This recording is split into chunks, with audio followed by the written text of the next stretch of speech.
to meet. So they're not IKEA people, they're real people, Stuart? They're real people, yeah. I'm a real person, not a fake one. This is a real face, right? It's real. Oh. So hello, everybody, and welcome to Founder Friday. As you can see, it's obviously Friday. We're feeling much more relaxed than ever. And we have a great extra special edition today to bring in together Vanessa. Very much great. Thank you for being here today and bringing your story. But to begin with, before we get into the main thing, Pedro, Tiana, would you like to introduce yourselves? Please do, Tiana. Sure. Thank you. Hello, everybody. Thank you, Stuart. Maybe some people already know me. I've been frequenting these Canopy sessions for quite some time. Actually, Facebook reminded me it's been a year that I'm actively involved in Canopy. I'm one of the coaches here, focused on product management for tech startups and all about remote work and the gig economy. And today, it's such a pleasure to be in this company and chat about the founder journey of Vanessa. Always great to have you here, Tiana. Thank you very much. And Pedro, who are you, my friend? Who are you? Tell the world. First of all, good afternoon, everyone. Thank you for being here. I'm Pedro. I'm also on the Canopy team, along with Tijana and Stu and many others, and delighted to be here. I'm helping companies on general management and focused on cross-generation teams, and I'm delighted to be here learning from Vanessa and a great story and awesome product. Fantastic. Thank you, Pedro. So, Vanessa, the way this works is all three of us are going to ask you questions at some point along the day, because then we learn as much as we can about you. And what we really want from the Founder Friday is to understand what makes you tick, what makes you you. And that is going to be inspirational to other people that are watching this today. So thank you for coming along to share your story. Tell everybody to begin with then, who are you and what's your background? Sure. And just so you know, I spent about 10 years coaching C-level for interviews of like 2, 3, 4 people. And now I feel like that C-level being interviewed by 2, 3, 4 people. So it'll be an interesting session. So my name is Vanessa Tierney. I'm based in the Republic of Ireland. And for the last 20 years, I've been working in training and development and talent acquisition, just everything to do with people in organizations and looking at their potential. I went remote like Tiana in 2010, and since then I set up a remote company. I sold that and then founded Abodu, and Abodu is, I can now say, the fastest growing ecosystem that's connecting companies with remote workers that's free. And we work with governments to map talent across the world and demonstrate where the people are outside of cities. On a personal level, I've got a 7-year-old, a 5-year-old, and an 8-month-old who has spent more of his life in lockdown than outside. So my disclaimer is they could run into this room at any point in time. Life is good. Life is good. We're safe and happy. So that's the most important thing. Fantastic. Well, yeah, I have an 8-year-old and a 7-year-old who may also invade the call. So I think it's all good. Maybe we should bring them all in at one point and just get everything. I'm not so sure. So 10 years remote working, that's pretty impressive stuff, right? You look very calm and relaxed about it all. Is it a good thing, this remote lifestyle? Does it work for people? And does it work for somebody with a family? I definitely think it takes a while to get used to. And it's interesting, I spent the last 3 years with this technology saying to companies, if you're hiring, use the technology for hiring remote workers. And I didn't even get to the point of talking about the features of our technology. I spent most of my time talking about why you should embrace remote more of the time. But unfortunately, when leaders had choice, it was something that they kept putting on the long finger. It could have been down to trust or technology or whatever. But now, when the gun was put to the head and they were given notice within 24, 48 hours and everyone's remote, I'm kind of reminded as to what it was like for me 10 years ago, because I fell ill and I couldn't commute. And so I had to be at home, and I'm the sort of person that can't just sit around. I have to do something. And when I looked for a job remotely, I realized actually there were very few or very few legit jobs at that time that you could do from home. And so being very social, I've struggled at the beginning, I'll be honest with you. And I imagine that's the same for a lot of people right now who aren't used to it. I look relaxed today because I think I've cracked it for myself. Like, everyone's different. Thankfully, I'm married to someone who's very healthy and fit. So I parked the pizza, even though I made one today, parked the pizza, parked the probably excessive drinking, and got more of a balanced life. And since then, like in having fitness in my day, and I can't put a price, you know, that credit card ad where they say it's priceless, like this having time with children. When you get a phone call from your school to say your little one is sick and you know you can be there in 3 minutes, you could double the salary. It doesn't matter. That's what people, once you get a taste of that, you want, or you're at the nativity play, or you just like our little son the other day crawled for the first time and we were both here to see it, you know. So yeah, I'm relaxed for that reason, but you know, just catch me on the hour. I'm not always this way. Fantastic. So Pedro, what questions do you want to ask Vanessa to start off with today? Okay. First of all, let me say I'm a huge fan of yours and your product and the company. And congrats for the new book, by the way. Thanks for the nice gift. Sorry, I forgot to mention that. And thanks, Jihan, also for the nice gift. And my first question would be, one thing that made me more interested was you, at some point, make soft skills appraisal, okay, during your match at Aberdeen. And I mean, with your background, I fully understand why. But how does it actually work, and how is it seen by your customers? Okay, I guess like to highlight on the soft skills, I've been going on about this for 2 decades. I probably with the first business where we train graduates, because we all get the same sort of level of education, but we're all different. Our personalities, our behaviors, and in our core values, as we call them. And we used to train and develop graduates with potential, and they would fly in the right organization. So when we were building Abodu, I mean, we could have just been lazy and put up a job site and let people post their CVs and keyword match and the user experience being average.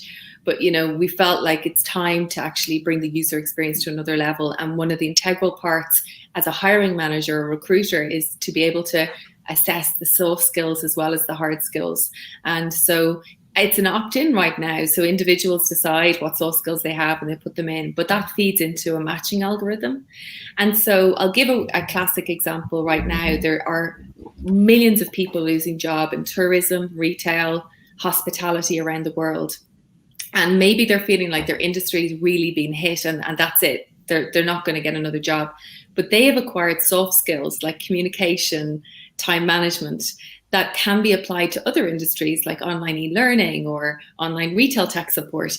And so the idea of Abodu is that when you put in the details and information of yourself and your data and your skills, you're mapped to other industries if you want to leave the industry that you're in. The next level for Abodu, though, is to start, we're working on assessment tools so people can actually understand their real potential. So you assess a leader of Dell, and you know you have similar DNA, but you're just 10, 20 years behind. But if you know that early on in your career, how much faster can you move? Great. Thanks. How do you break down soft skills? How do you, assess them in a quantitative way? It's really good. Like it's a 2-pronged approach, isn't it, with the marketplace? So bearing in mind that the companies have to establish what that is first, and it's usually linked to culture. So the way Abodu works is it's not just post a job spec, highlight experience level, salary range, and off you go. The companies have to commit the same level of time. They have to put in 10 minutes of data input for a job, which like in recruiter land or HR manager land, it's a long time. But geez, it's worth it. I've just seen on Slack there before I came onto this call, a company who's specifically looking for, this is like a unicorn, SaaS experience, fluent in French, that can speak German or the other way around. And they have 2 matches. That's it. Now imagine you go onto traditional platforms, you'll get hundreds of matches and you'll be screening through. But then the soft skills, they highlight communication, customer service. So it's the company that leads that. But what we would like to do is we now have 26,500 people registered on the platform across 62 countries. We're going to start mapping the type of soft skills people have, where they go and how successful they are. So in time, we'll be able to predict. So if a company, for example, is very rigid in their thinking as to what they should be looking for, we can hopefully open up their minds a little bit more as to the level of experience and type of maybe less hard skills, more soft skills for the roles they want to fill, certainly at the more junior levels. Very interesting. I could talk to you for hours about this topic, but Tiana, do you want to jump in with some questions before I get too carried away? I do.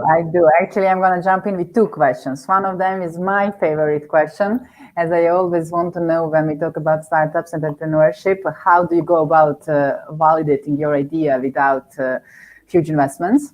And how do you pivot if the validation says that you should do so? So that's my question. And one question that I know is usually favored by the audience when we have a bunch of early stage startup founders, how do you go about fundraising? Where does the money come from? This is a massive question. That's the two questions I would like. And just so you those are the two questions I would definitely like to hear about. I should highlight, you're my co-author, and you could have given me a heads up that your question was going to be so big. That's not how this works. There was no cheating. My God. Okay. Right, really quickly. So how do we validate the original idea for Abodu? Look, we definitely knew there was a need for a matching platform that was more accurate.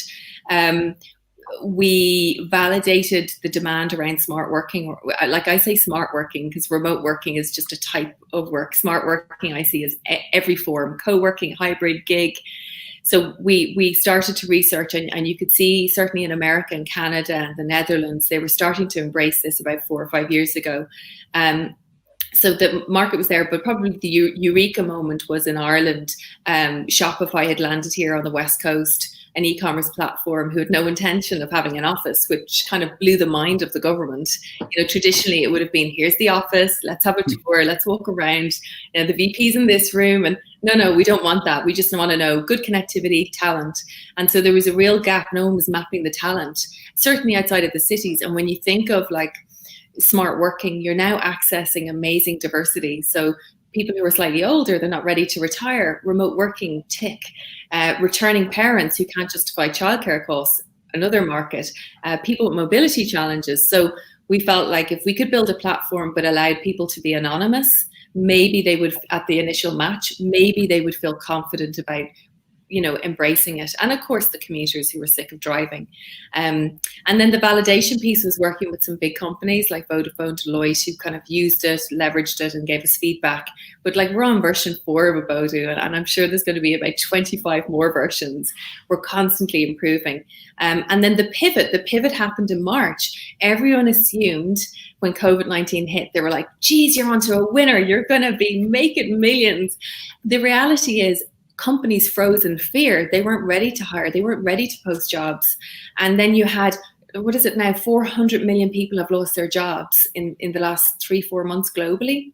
So we sat and we analyzed, like companies were barely going to consider hiring. They certainly weren't going to pay to post on Abodu. So we only announced it this week. We decided, look, let's pivot, let's focus on government, because what we can do, we did this small pilot 1.5 years ago. We produced a talent heat map of the available skills outside of a city, an area that was trying to attract foreign direct investment. And we proved the talent was there. They just commuted out of the town every day. And we proved the skills and we proved the earning level, and they landed a company. And so because of that, the government, the local government, had ammunition to talk to more and more companies globally. So we have actually pivoted Abodu. We're now focused on government, producing talent heat maps for government. And we've even made a dynamic platform so they can access live skills real time, which has meant that this Wednesday we said Abodu's free for business. And it was the best feeling in the world, because like literally within an hour, 6 companies were on the platform, and that momentum has continued. And so people who've been messaging saying, I need a job, and we were like pulling our hair out, are now getting matches, and it's just wonderful. And then the last question, fundraising. Oh my goodness. So I've ticked every box except VC. I've raised money locally through government. So there's these grants called primary grants in Ireland, about 15 to 30K. So you need a basic business plan 3-pager. We then moved into Enterprise Ireland, which is a national body that invests in high potential startups. So we raised a couple of 100,000, but we had to match it. So we did private angel funding. And then we went on last year in September to do crowdfunding. through Crowdcube in London. And each time the experience has been very intense. It's taken me away from the core business. So it's a really challenging thing to do. And in total now we've raised just under 1.1 million. Congratulations. That's an awesome set of stats. And Darren Westlake, the CEO and founder of Crowdcube, has actually been on here interviewed before because we know each other quite well. Actually, the hometown of Crowdcube is not London, but it is in fact Exeter. And I'm an early stage investor in Crowdcube, and they're based just around the corner from where I'm living right now. Oh, they were amazing. They really, really were. The whole process, it was very intense. And I equally was 7.5 months pregnant or 8 months pregnant. So they really looked after us very, very well. But the reaction in the marketplace was wonderful. And in the end, we had 400 investors. So it was a really good result. Amazing. So Rodrigo's just put a question in the chat there. Do you have global expansion plans? Are you going to go for global domination with this platform? Yeah, and I'm anyone who's listening who has ever dealt with government and local government and their heads of economic development, we're looking to expand and connect now. So during lockdown, when we made this pivot, we built a platform called Geognostics, which is powered by Abodu. And Geognostics is an interactive mapping tool.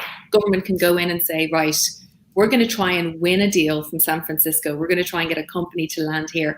And it could be any region, as long as you've got connectivity and skills and you can demonstrate that, you're onto an absolute winner. And so we launched in the UK last week with Geognostics. So it's selling into local governments, but we're really primed to sell to any government in the world. What we need are people with the right connections and the expertise to be able to introduce it to their contacts. Interesting.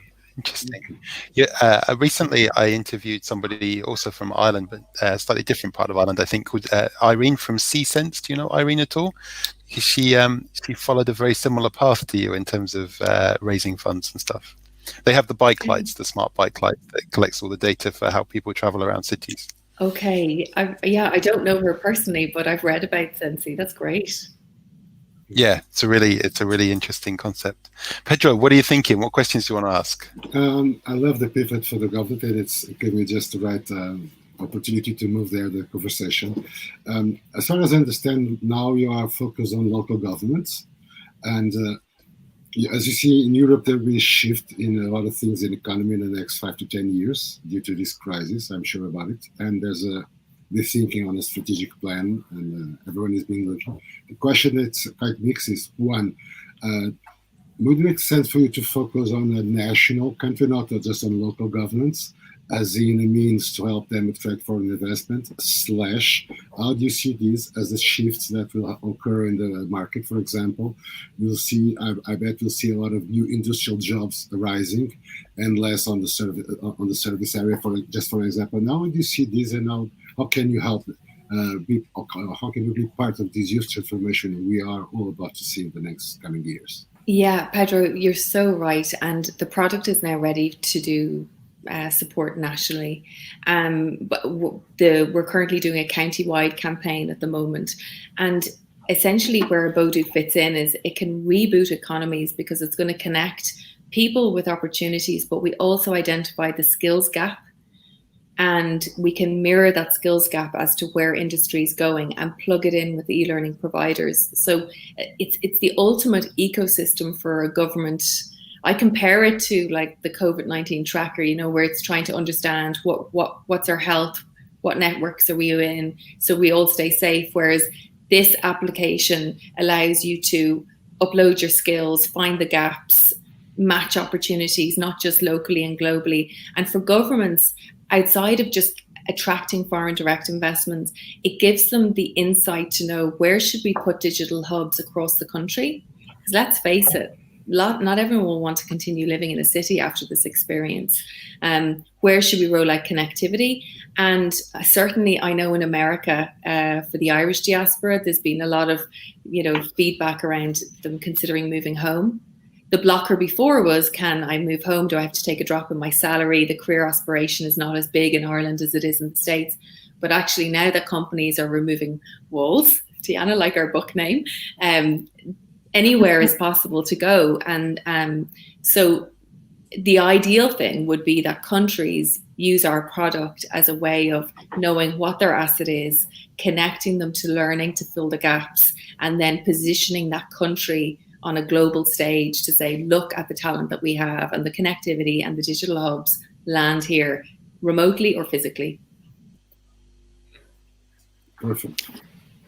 It's all about tax revenues, right? How to get the tax revenues for the company or the country in the right place. Or attract employment, because so I can add on, if you allow me. Your platform is pretty much focused on, I would say, tech jobs, and I'm assuming there will be a lot of lower tech jobs coming to be created in the next coming years. Is it a challenge for you? Are you ready to do that, or does it imply? Because I'm assuming that they'll be changing the skill sets. Just for an example, how do you foresee that? Yeah. So when we started Abodu, we started with 50,000 skills. The way we built the matching, we might represent lots of services, lots of skills, lots of disciplines, but you will only ever see 50% plus matches as the company or as the individual. But we're honing those skills down. We're clustering them more. We're using AI and ML now to really understand, like, when people are in one area, where could they possibly go? Or if they select this, what else is it applied to? We'll still have a couple of thousand skills at least. So every type of skill is represented, that's for sure. I just think that we're going to be in a time where each week we're having someone message us through our community to say, you don't have this skill on your system. And we're like, wow, what's this skill? This is new. So it's constantly evolving. I don't think it's going to be a static thing. I think that, and this is where keyword matching from the user experience for people and for companies, it can get very frustrating online. And then you couple that with high unemployment and hundreds of applications, and then you have to consider people's work from home setup, or do they want that? It's for recruiters for the next 12, 24 months, if they are hiring, it's going to be very challenging. Tania, what sort of questions do you want to ask? I would like to jump in with a question regarding the talent management, since a whole career background that Vanessa has, and of course the platform she runs right now, it's all about talent. But how do you leverage this? How do you go about this in running your own business? Who do you rely on? Employees, freelancers, collaborators, partners, external companies? How do you leverage talent yourself? It's such a good question, because I made the mistake, and I know some of us that were involved in the early days of Abodu, we thought, when we raised the money, we needed to, it was all about employees and putting the perception that we were bigger than we were out to the marketplace. Now that's helped in terms of PR, but the reality is, having employees very early on, it's very expensive, and there's a lot of administration, and sometimes there's headache as well. And certainly and I'm sure people can give this feedback to you, like I love selling and I love being out and promoting, but the actual operational, the day-to-day, I struggle with. And so we made a shift last summer. I took on the role of CEO. I was co-founder originally, and my remit was raise money and start selling and build the brand, like get the publicity. And then I shifted into the role of CEO. We were very much tied up with crowdfunding for those few months, had a baby, came back. And now it's about like operationally building out the organization. And I'm using a blended approach right now. So there's employees, very few interns actually, because I really believe in graduates or MBA grads that have the potential. And now remotely means accessing the best brains in the world, from where you are. I use Fiverr, Upwork occasionally. And then we're starting to establish partnerships, channel partnerships, and an outsourcing firm, for one or two things, because they handle the operations and the sort of reporting and management that perhaps I don't necessarily have the skills or capacity for. Really great question, really insightful. Well done. Amazing. So it's a blend, yeah. So Vanessa, you mentioned the team there being a co-founder to start off with. You know, who brought this idea together originally? How many were there, and what's happened to everybody since it's been growing? So it was my husband and I remember the day I was using, I won't name platforms, okay? So I was using one of them, and having had a virtual recruitment agency, my average spend in the year was 100 grand across the different platforms. And I had a small team of recruiters, about 6-7 recruiters, but I said, like, it's just ridiculous. We're spending our time screening candidates. And now that the companies are saying that they would hire anywhere, when you approach a VP saying, I've got a job working from home, 6 years ago, you had a very funny response to today. And then you had to go through the whole requirements of like their setup and so on. So it was Ben and I that had come up with the name Abode and Do, being Abode your home and Do being work. But we very quickly realized actually we had to represent every type of work, whether it was co-working, flexible, hybrid, hot desking, gig working.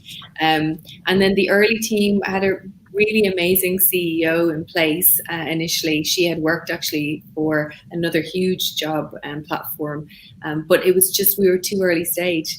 And I think any timeline you put on from a seed of an idea to actually getting enough cash to get going, add 12 months. And I remember someone telling me that in the first 6 months and being really insulted and going, no, that's not the case. But it's the reality. It's really hard pre-revenue to get that first investment. But we did, and our early investment, Dan Kiley of Vox Pro, Dan and Linda are wonderful. They're really successful. They've done a huge successful exit, and they were our first angel investors. So they brought a lot of, I guess, clout, expertise, and international networks, and that really helped us get the momentum. And you know, a lot of people who are in business partnership with their partner might find that difficult. You know, how is that working out? Is it a good dynamic? We never planned it. Like literally, we never planned it. There are moments, I won't lie, definitely. And I think the way it works is like, you've probably heard this before, divide and conquer. And we really do divide very separate areas. Ben really focused on the product, tech, the development, you know, geognostics, and the tech team. And then I'm more on the sales, marketing. And the gap in Abode right now, certainly if someone's listening and they've got amazing operational skills, that's something that we're going to have to fill that gap in the coming months. And then it goes back to the health and fitness and balance. We have a rule that when you leave, work, we have a dedicated room in the house and we have an outbuilding, that you have to stop talking about it, which is really hard at times, but it's the only way. It's the only way it'll work. Yeah, best tip. Interesting. Good luck. Yeah, thanks. I mean, every co-founder relationship is tense at times, right? Which is why it's sometimes helpful to go back to a partner that doesn't maybe know everything about what's going on. Yeah. You can have like this different life, right? And the other tip I'd say is mentors. I have a couple of amazing mentors. So rather than going to him, you know, if I'm having a really challenging time or I'm unsure about a decision to be made, I'll pick up the phone and have a conversation. So that has made a difference. But having a startup is probably one of the most difficult things you'll do in your life, like, you know, in the business world. And then you throw in a family on top. And COVID-19, it certainly is a challenging time. But it feels good, the direction that we're going, that we've made the platform free, and even the reaction from people in the last few days. We'll buzz on that, you know, that we'll get momentum from the feedback from the community. Fantastic. So, Tania, how did you and Vanessa meet? Actually, we met on an online event. So Vanessa and me never met in person, which is just a proof of concept that collaboration and teamwork can work remotely. We met on an online event where we were both panelists. It was maybe a year ago already, or close to a year ago. Over there, we met a couple of other amazing ladies and decided to form a mastermind group where we can meet every month, more or less. So it's like completely free, just like informal group of ladies that met on an online event. And on one of those mastermind groups, I mentioned that I'm interested in doing the book thing. Vanessa had the same interest. We started talking more, and it was like more and more things in common. that we started working remotely 10 years ago, which was a completely different time than now in regards to everything, not only the remote work, but how people reacted to having a person working for them remotely, the possibilities to grow the career, assume more important positions, and like everything altogether was completely different. Even just these things that we joke about now, like kids running into the room or having somebody in the background, now it's funny. It used to be like a scandal even, you know, so like everything changed since then. So we've been on this journey from the very beginning, when it was something very alternative, to having it almost mainstream nowadays, right? And we both entered this for some personal reasons. So it just happened without planning. In order to proceed with our personal life, we didn't have other choice than starting working remotely and making it happen. So by talking more and more about this, we realized that we have so many things in common from different perspectives. Me coming from an engineering background, and Vanessa coming from the people's world, right? Communication, talent management, all of that. So looking at the same thing from different perspectives, but then again having a similar journey in similar time frame even, more and more we got sure that we want to do this together. And then again, like anything you do together is just like in Portuguese, Pedro, there is even an expression, alegria compartilhada fica dobrada, né? Like everything you share is like doubled. Every moment that is great is even doubled when you share it. And for me, it was amazing. Yeah, I mean, I could have sat down and write the content myself, but it's not the same thing. Just having these weekly calls and emails and messages and discussing together. And this is what remote work is about. Not only replicating the office, but having access to these amazing people, collaborators all over the world, even friends in the end, and doing the things together. So we went on this journey together, and then the COVID started, and Vanessa had a baby in the whole situation. Like, so she was even messaging sometimes, so like, let's postpone the call because like I'm almost giving birth, you know, like situations almost like that. So like people who never met shared all these moments, and in the end, we got out with this book that for us it's more, at least I can say for myself, more than a business book. It's sharing the knowledge from whole this journey that has been pretty personal to us, but also, of course, trying to put in some business framework that can be useful for the founders and business leaders around the world. So that's how it happened remotely. It's very cool. And what's she been like to work with, Vanessa? What's Tania been like to work with? I think you can ask Tania that first. No. Oh, like she's been brilliant. Like Tania has this perfect blend of, you know, being super friendly and can connect, but she means business. You know, you're very good at project management, but the whole process has been really good because we've kept ourselves accountable. And I felt the same, you know, as I said, the last few years, rather than selling the product, I was focused on educating first, so then I could sell our product. And there's a lot of learnings when you're dealing with companies globally. And we started to trade kind of tips and hacks. We realized, actually, geez, if we could share this with more leaders, it would just help them maybe fast track quicker. And I love the fact that Tania came from the gig work background, because I had never done it. And it was amazing because you can apply some of the learnings, but it is very different. The result has been a brilliant process. Really enjoyed it. If this is the beginning of our virtual road tour, I'm well up for it. And I hope one day we'll meet and that, you know, it'll be that moment, you know, when you meet someone having worked remotely with them where you know their face intimately, but you don't know how tall or short they are. So it's a 5 minutes awkwardness, and then it's like you're really close. So I'm really looking forward to that day. And just something really funny, we were trying to come up with a cover for the book in November. It was October, November. And then I threw out this crazy idea. I was like, look, it's your company with no walls. So why don't we do a photograph of you with your hand like this, and I do a photograph of my hand like this? But because we're embracing diversity, why don't I do it while I'm 9 months pregnant?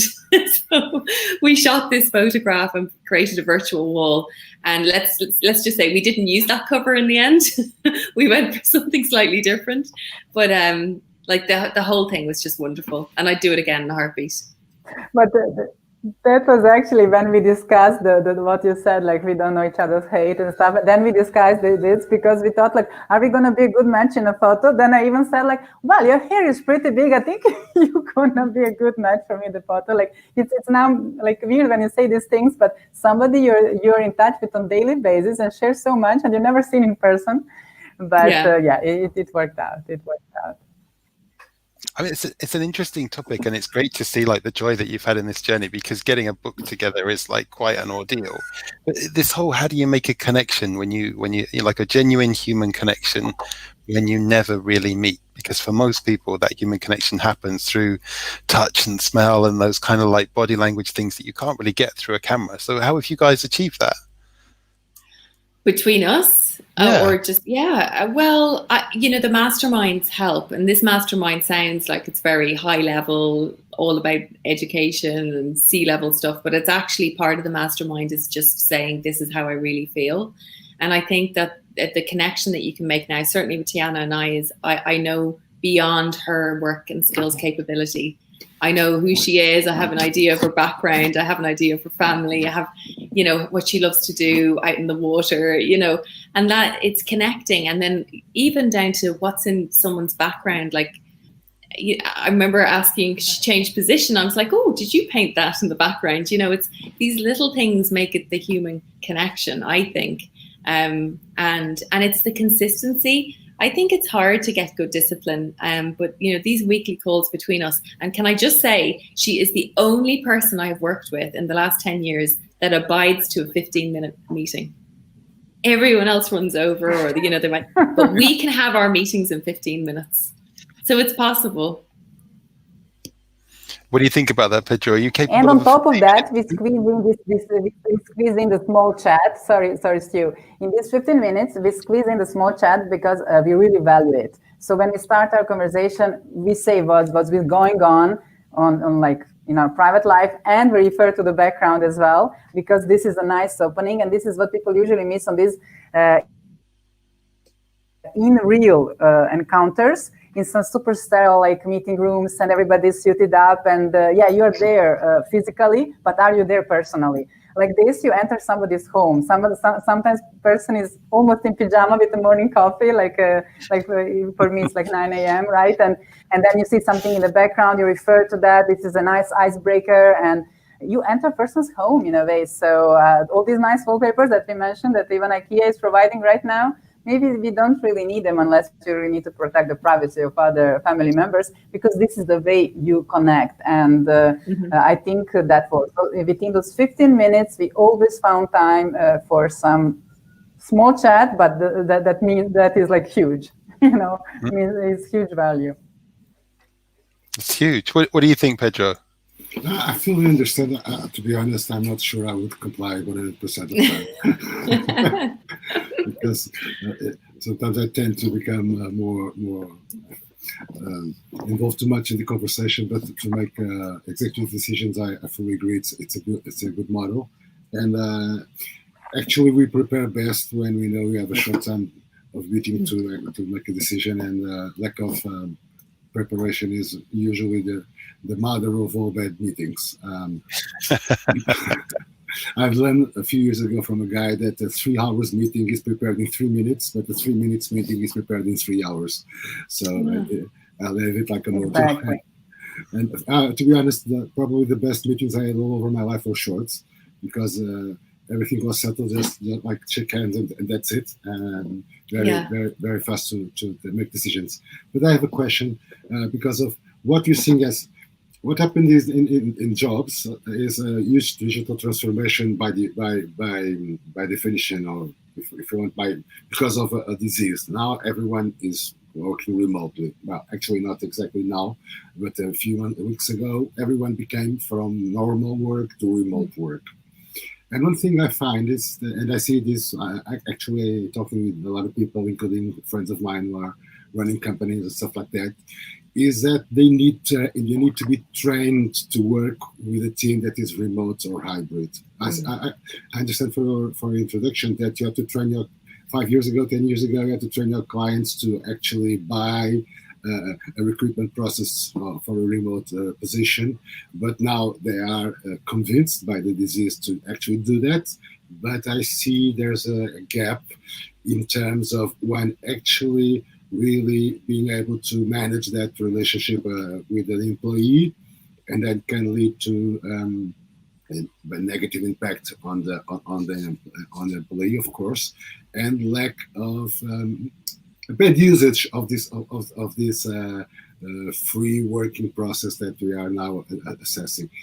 Did you plan, or are you planning to have tools? I'm not saying training tools, but tools to help your customers actually have success after they hire a person to work on this new process, on the type of working?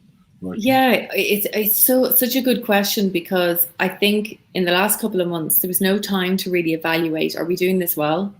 It was just like, let's just do it. Let's get people remote. And now companies are scratching their heads, and it's still summertime. So, COVID-19, we haven't faced the next lockdown, but I think they're beginning to realize no matter what, the future is different now. And let's face it, the way we've worked has been the same since Henry Ford time for 100 years. And now it's, if we can digitally connect for 24/7, then surely we can change our working model to fit people and people's lives. And the fact that two parents work as well, it's a different time. But from a learning perspective for the leaders, I think it really depends on the type of organization you're leading. If you're a startup and you're 100% remote from the beginning, it's good that you get some skills, but you learn as you go and you have time, hopefully. And in many cases, you're dealing with gig workers. But I've worked with, leaders in banks with thousands of employees, or contact centers with thousands of employees, and it's just this sea of desks. When they brought in Open Plan a few years ago and they thought it was brilliant, or a decade ago, and now Open Plan is a disaster, so and they're the leaders, I think, that struggle. And we're working in an unusual time where there's 5 generations in the organization, so everyone's attitude is different. Culture in business is not aligned with smart working. It needs to shift. It cannot stay the same. And then the skills and the tools that leaders need, they need to be equipped. If I imagine a lot of CFOs around the world right now are like scratching their heads in terms of productivity has dropped for the few months, but they're starting to look at the real estate costs have dropped, commuter benefits, if there were any, rent rates, whatever it might be, and they're starting to see the potential uplift. The companies that actually make it sustainable for the future will reinvest that saving into training, into development, into a model that's constantly evaluated, because work is going to continue to evolve and change in the coming years, I believe. And learning will be everything. So learning for the people, the leaders. So we've partnered with some companies in this space. We're on the fence about developing it. I think stage 1 was this book with Tania, which is a tool for leaders for themselves. But I think there will be a lot of companies out there that maybe claim that they know what they're doing, but work transformation is really new. If you Google work transformation jobs, there's loads of them now, but there's barely any people with the skill set. So it's just such an interesting time. But I do think investment in leaders knowing how to do it well will mean that they will benefit from that statistic of 40% improved attrition of staff if you nail remote, increased productivity of 10%, and average saving per employee of about $10,000 to $11,000. When that hits the net profit, it's a game changer. Are you going to offer that, or are you going to just preach that to them? We don't know yet. It's the truth. So at the moment, when a company creates a profile on Abodu, they have a dashboard, and we feed them content and offers with partners. So we have partnered with e-learning companies, insurance companies, anything that's relevant to them to enable the onboarding. But this might be a direction that we go as a business. Our 100% focus right now is government and being able to initiate these mappings so they can reboot economies. But once again, it's kind of dependent on the people we have on the team. If we have someone approach us with all of those skill sets and they're very interested in joining us now, it's a direction we can go. We're young enough to be agile, and pivot quite quickly.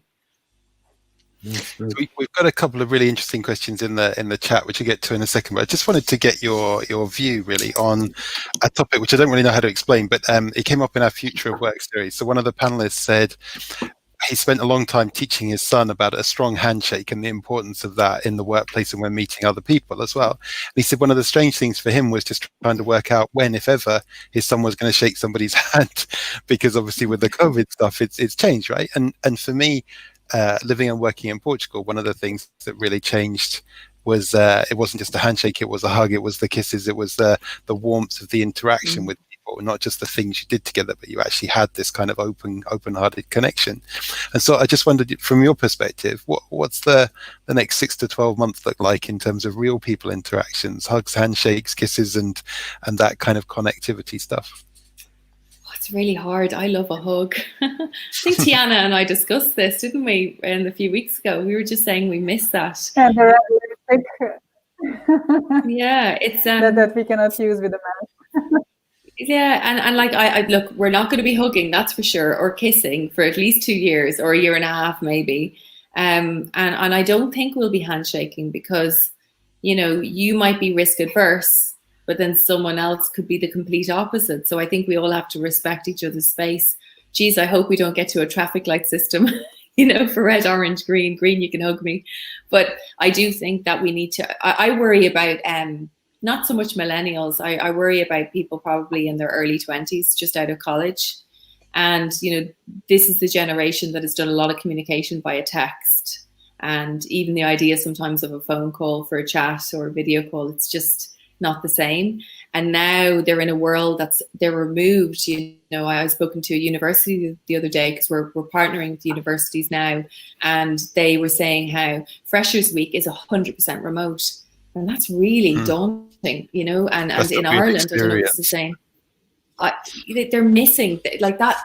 They're missing the fundamental element of like maturing and connecting with people. And these same students, certainly in Ireland, they didn't even get to do their school exams. They were cancelled. So they're just going straight into college, and now they're doing it remotely.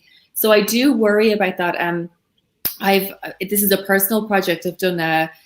It's called Masters of Remote, and it's a free training specifically for grads or people early on in their career, and they're just thinking, how the heck do I do an interview remotely? How do I get my CV ready? I've got no experience. Obviously, I'll encourage them to register on Abodu, but there's so much more that you need to do. And as unemployment rises globally, it's going to get really tough. But there are some nice tips for connecting with people on Zoom. And Tania mentioned some of them already. And okay, you're being interviewed by a hiring manager. Are you really going to say, oh, is that a lovely painting in your background? You're not. You'll be too nervous. But then again, why not? yeah, but you might have other icebreakers on your side, or you might be able to drop something in. And like, I love, since I've been 23, I've been coaching people on interviewing and right up to C-level. I love it. I love the dynamic of going in and understanding how do you convince that person that you tick every single box for the role they're trying to fill. Because at the end of the day, they just want to impress their boss. And so this can be done remotely, but there's learnings to be made. And if there's anyone on the video today or call today that wants to join, if you're actively looking for work, you're very, very welcome to join. I'll be doing one in a few weeks. It's interesting because I do a number of non-exec roles, and I recently interviewed for one, and I've never met the people in person, so I'm now working actively with them as a non-exec. We're doing stuff together every week, and we've literally never crossed that line. It's very rare for a non-exec role. And when they interviewed me, they interviewed several other potential non-execs, and they said to me that we knew it was you. We knew you were the right one because you swore really inappropriately halfway through the interview, and we could see the real person. And she said, we just didn't get that with the other people. I'm like, if I'd have known that, I'd have done it in the first 5 minutes, you know. So, it's that, how do you get your character across, right, in environments like this? It's very hard. So Dave in the chat, he's got, what are your thoughts on using video recorded or live in talent acquisition for interviews and introductions, which kind of links to this, right? Videos versus non-videos. Where do you stand?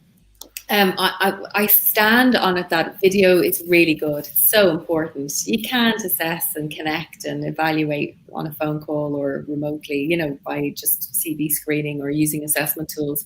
It's funny because, like I said, I've coached and I've done interviews and the whole live experience. I love that. I think that's how you assess someone really, really well, and you can have fun with it, and you can sell your brand very well as the organization of choice. It was a fund I was going for, a government fund, and it was a pre-recorded interview that you had to do, but the questions popped up on the screen, and then I had to give the answer. Now, it was on a Bodo, and I must say I really struggled. I crumbled. We didn't get through stage 1. I mean, that was appalling. And I thought, hey, I'm good at interviews. And yet I failed because it was recorded, and I could see myself, and there was just, and it was a bad day, and the time was limited, and then boom, gone, it was sent. And I thought, no, because empathy, and especially today, empathy is everything, and emotional intelligence, or as they say, emotional fitness is critical. And if I'm interviewing someone and I can see that they're not bringing their full potential, there's a reason, and I'll dig deep, and I'll understand, did something happen in their past, or are they nervous about the future? And you can't do that with a pre-recorded. So is it a screening tool to screen in and out? I think I would prefer to ask questions and get typed answers, and use maybe other personality assessment tools as the early stage if I have hundreds of applications, but then I would be shortlisting and doing live interviews. It sort of speaks to Sylvia's question over here as well, which is, how do you put measures on people's soft skills and their personality? How do you actually put a number to it, or a relative score to it with people? So I use this phrase, I don't know if it's still going around, but talent war room. In a company, you have a talent war room. Basically what that means is any touch point of a candidate in the hiring process. So for big organizations, you may have recruiter, HR manager, hiring manager. You may have 4 in C-level. In a small organization, it might be founder and one other person.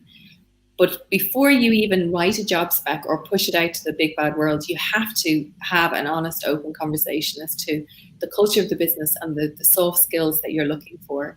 And then you need to establish that. And there are tools out there that you can use. I've worked with Predictive Index, which I thought was fantastic, where you can actually develop personality, behavior levels and soft skills for a job. Then the second thing is you go to your top performer, if you have one, and you evaluate their soft skills. And then finally, you have the talent war room, you debate it out, and it should be done blindfolded. Like, you should fill out exactly what you feel the soft skills are and rate them 1 to 10, or use a tool like PI. And then you have a conversation and you see, and what in many cases, what you'll find is the gatekeeper is not looking for the same as the C-level. And so you all have to get on the same page, and then you create the job spec, data that you want to match, and then you push that out. The interviewing process as well, whether it's interviews, team exercises, assessment centers, personality behavior, it all has to tie in with that master spec as to these are the soft skills and hard skills that we're looking for. All right, thank you. Well, an hour has gone by so incredibly quickly, and I'm just going to give you a couple of seconds to think about a question, which is, what advice would you give for any first-time founders who are watching this today? And while you have a think about that, Pedro, Tania, any last reflections that you want to give on today's session? Tania, please. I think that would have been my question as well, because we are targeting the audience of young founders. So anything that you can share, Vanessa, I'm sure it's going to be appreciated. And Pedro, from you, any reflection? Yeah. Which tip could you give to a newcomer as being an employer? What would be the magical tip you'd give him when he was entering this market and trying to recruit someone on a remote or hybrid way? What is the key magical tip for him? Oh, okay. So really the tip for the employer and the tip for someone who's starting out. God, I have so many. Okay, will I talk about the employer first, because that's probably more straightforward. I think that have confidence from day one, because sometimes when you build a product and you're thinking, I've got the product and I'm trying to sell, and now I'm trying to get staff in and convince them in my vision, and just firstly believe in yourself. Secondly, as painful as it is, well, it was for me to define the culture, because they'll buy into the founder and they'll buy into your culture. And when times get tough, that's what will keep them with you and loyal. Have a very clear idea of, if you can offer an incentive path, have that in place. Don't find yourself in an interview and then someone says, I want equity, and you're like, oh, I haven't even thought about it, and they're your A player. Do your due diligence, like really. The social networks right now give you insight. I'm not suggesting spying, but they give you insight to be able to identify talent and really research someone, look at their connections, referrals, and so on. And then just be human, be yourself. Don't feel like, I remember doing my first interview, and she's actually my best friend now, the person I hired. And she said, Vanessa, you were hilarious. You were in a room that was 6 foot by 8 foot, and you had a desk that filled the whole room, and you sat behind the desk, you know, and she said, there's no need for that pretense. Just be yourself, because that's what people will buy into. And then the tip for starting the business, geez, there's so many, but what I would say is don't feel like you need to build the perfect product before taking it to market. And I know Tiana feels that way as well. You know, MVPs for a reason. And sometimes, you know, there's the art and science to starting a company. The art, the brand, the image, the feel, the emotion. The science is like the tech, how good it is. And just have enough that you can bring it to customers. And, you know, people really, if you ask them to review something, they will. They don't expect something perfect, but move as fast as you can. And, you know, fundraising, it doesn't happen overnight. It's a 6-9 month lead. So start from day one, and don't read the notes online that says pre-revenue, you don't have a chance. You do. Local government will give you money. They won't take equity in most countries.